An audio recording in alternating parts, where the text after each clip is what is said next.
Hello বন্ধুরা, welcome back to my channel. কেমন আছো তোমরা? আশা করি তোমরা খুবই ভালো আছো, আর আমি তো আজকে খুবই ভালো আছি। এখন বাজে 6:30 সকাল। আমি ঘুম থেকে উঠেই দেখো রেডি হয়ে গেছি আমার ডিউটি করতে। সকালবেলা শুরু হয়ে গেছে, এই যে শাক নিয়ে বসে পড়েছি। পুরো শাকটা ফুলের তোড়া হয়ে গেছে। তোমাদের দাদাভাই না বাজারে গিয়েছিল, শাক নিয়ে এসেছিলো, লাল শাক। তো লাল শাক আজকে রান্না করব, কিন্তু রান্না তো ও না লাল শাক খেতে পছন্দ করে ঠিকই, কিন্তু কি পছন্দ করে ভাজা করব না, আর হচ্ছে এই যে মাছের মাথা টাথা দিয়ে মানে একটু যে সেই কি বলে তিতো তিতো টাইপের করে সেইটা করব ভাবছি। ভাবতে ভাবতে বসে পড়েছি, ওদিকে ভাত বসিয়ে দিয়েছি আর এদিকে নিচে বসে পড়েছি। আমি আইটা শাকটা বেছে নিয়েছি, এবার কুচিয়ে নিই ভালো করে, ছোট ছোট করে কুচিয়ে নিচ্ছি। ওদিকে বলতে না বলতে আমার কিন্তু ভাতও রেডি হয়েই আসছে। আর হ্যাঁ, যারা কিন্তু আমার ফেসবুক থেকে দেখছো ভিডিওটা, তারা কিন্তু মানে চ্যানেলটাকে ফলো করে রাখবে। আর যারা আমার ইউটিউব থেকে দেখছো, ইউটিউবের চ্যানেলটা তোমরা তো জানো, চ্যানেলের নাম মৌসুদীপ অফিসিয়াল চ্যানেল। তো চ্যানেলটাকে কিন্তু সাবস্ক্রাইব করে রেখো। আর এই যে আমার কথায় কথায় আমার ভাতও হয়ে গেল। ভাত মানে গড়াতে চলে আসছি, ফ্যানটা গড়িয়ে নিই, আর এইভাবে ফ্যানটা গড়াচ্ছি। আমার না মনে হয় এইভাবে আমার সুবিধা হয়, কিন্তু সুবিধা বলতে কি, আমার যে এরকম কত ছ্যাঁকা খেয়েছি তার ঠিক নেই এইভাবে ফ্যান গড়াতে গিয়ে। আর এমনি না মনে হয় যেন ভাত পড়ে যায় না কি কে জানি, তাই জন্য না আমি এইভাবে ধরে একটু করে মানে ভাতটা গড়িয়ে নিই। ব্যাস, ফ্যান গড়ানোও হয়ে গেল। এইদিকে এই যে মাছে নুন হলুদ মাখিয়ে রেখে দিয়েছি, আর এইদিকে শাকটা যে কুচিয়ে রেখেছিলাম তাকে ধুয়ে নিয়ে, আর এপাশে সব সবজি টবজি সব কিছু রেডি করে নিয়েছে। আমি না আবার কি জানো তো, এই রান্না করতে করতে না আমি এই সব কিছু করতে পারি না। অনেকে আছে, আমার মাটা দেখি তো রান্না করতে করতে এই বান্না করছে, মানে মশলা টশলা বাটছে, এই সব জিনিস আমি করতে পারি না। আমি একবারে সমস্ত জিনিস নিয়েই তারপর রান্না করতে বসি। এই যে দুদিকে কড়া বসিয়ে দিয়েছি, ওই দিকের কড়াটাতে মাছ ভাজবো, আর এই পাশের কড়াটাতে এই যে উচ্ছে টুচ্ছেগুলো ভেজে নিচ্ছি।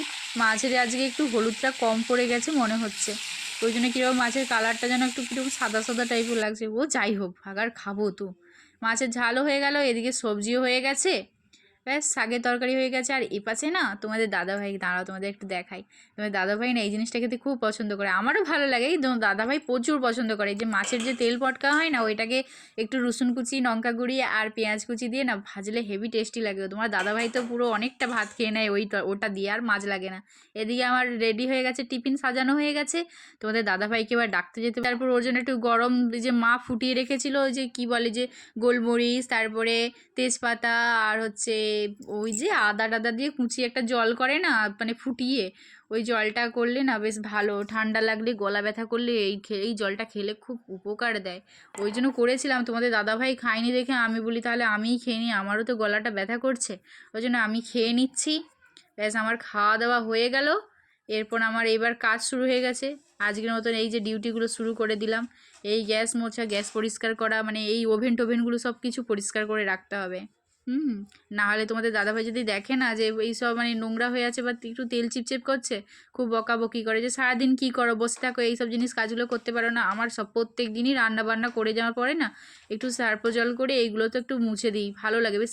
মানে ওভেনটা না চকচক করে, যেন নতুন নতুন লাগে, আর পুরনো লাগবে না, একদম নতুন নতুন।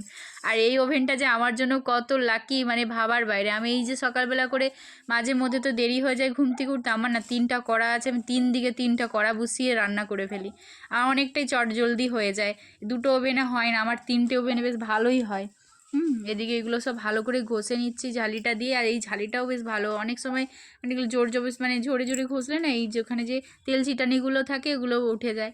এইবারে কিচেন চিমনি একটা কিনবে ভাবছিল, কিন্তু কিনেনি, কারণ বলে কি এখন তো টাকা নেই।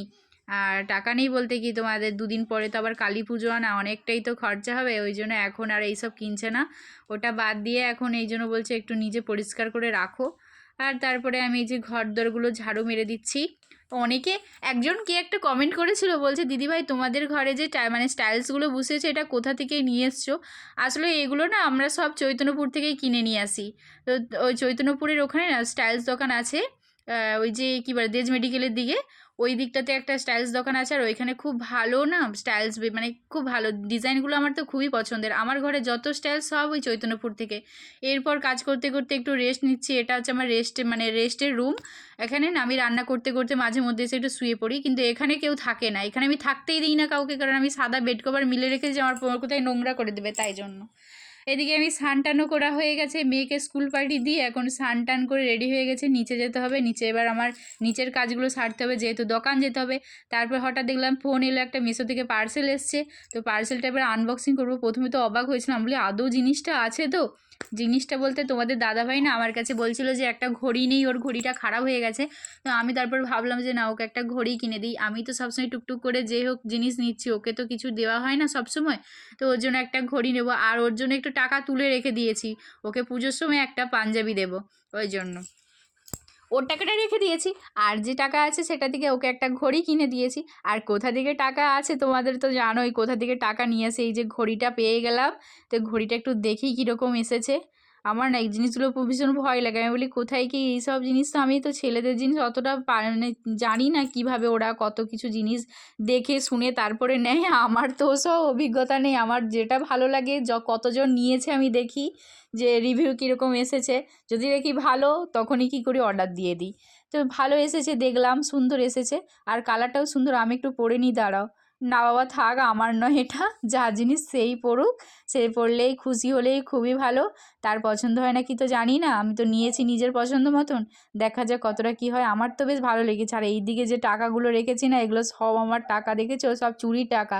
চুরি বলতে কি, আমি আবার কারুর চুরি করে না, আমার বরের ছাড়া। হ্যাঁ, বরেরই তো চুরি করব, তাই না? বরের চুরি করি। আর দোকানে যে মানে দোকানের টাকা আমি মাঝে মধ্যে কী করি, 100 টাকা, কখনো 200 টাকা এরকম করে সরিয়ে রেখে দিই। যখন দেখি কাস্টমার কম, তখন কী করি, ওই 50 টাকা, 100 টাকা এরকম করে চুরি করে করে দেখো জমিয়েছি, অনেক টাকা জমিয়েছি। এই এত টাকা, এগুলো সব জমিয়ে জমিয়ে নিজের পয়সা খরচা করে। আর আমি না ভীষণ হাত খোলা, জানো, আমি মানে জমাতে পারি না, শুধু খরচা করে ফেলি। এত খরচা, তোমাদের দাদাভাই আগে ছিল, কিন্তু ও এখন না খুব ভালো হয়ে গেছে, ও আর খরচা টরচা করে না। এখন আমি এত খরচা করি, কিন্তু জিনিসটা কোথায় রাখবো ভাবছি। কারণ ও আমার কাছে মাঝে মধ্যে টাকা নিয়ে নেয়। হ্যাঁ, নিয়ে নেয় ঠিকই, কিন্তু অনেক দিন পর পর দেয়, তো ওই জন্য দিই না ওকে। তো ভিডিওটা ভালো লাগলে অবশ্যই লাইক করে দেবো বন্ধুরা। Tata, next video.